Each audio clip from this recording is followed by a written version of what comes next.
Boss Dhruv Jurel శ్రీలంకలో చారిత్రాత్మక century బాదాడు. జై జవాన్ జై కిసాన్ నినాదాలు చేశాడు. ఆ తర్వాత ఒక్క సైగ చేసి అందరినీ షాక్కి గురి చేశాడు. On boss Dhruv Jurel finally test క్రికెట్లో చాలా రోజుల తర్వాత సెంచరీ బాదాడు.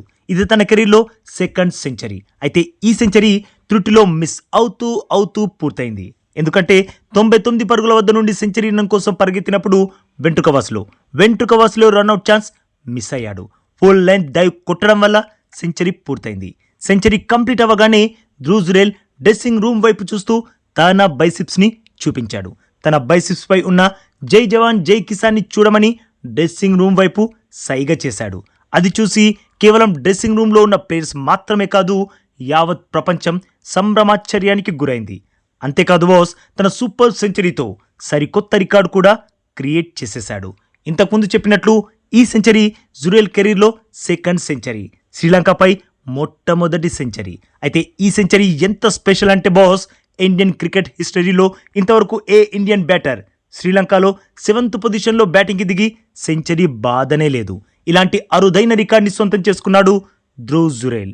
1985 నుండి టీమిండియా శ్రీలంక మధ్య టెస్ట్ సిరీస్లు జరుగుతున్నాయి. అప్పటి నుండి ఇప్పటి వరకు అంటే 41 సంవత్సరాల్లో ఎవ్వరూ సాధించలేనిది ధ్రువ్ జురేల్ సాధించి చూపించాడు. ఫస్ట్ టెస్ట్ మ్యాచ్లో జురేల్ విఫలం అవడంతో సర్వత్రా తనపై విమర్శలు చెలరేగాయి. తనని ప్లేయింగ్ 11 నుండి పక్కన పెట్టేయాలి అన్నారు. బట్ సెకండ్ టెస్ట్లోనే తన సత్తా ఏంటో నిరూపించుకున్నాడు.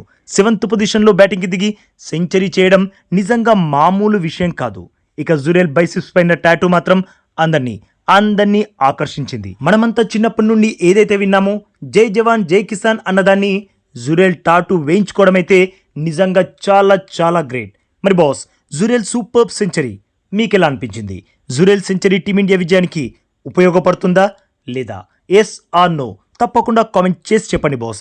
అలాగే ఈ లేటెస్ట్ అప్డేట్కి ఒక్క లైక్ కొట్టి మన ఛానల్ని ప్లీజ్ సబ్స్క్రైబ్ చేసేసుకోవచ్చుగా బాస్. ఇక ఈ వీడియో చూసినందుకైతే మీ అందరికీ దిల్ సే థ్యాంక్ యూ బాస్.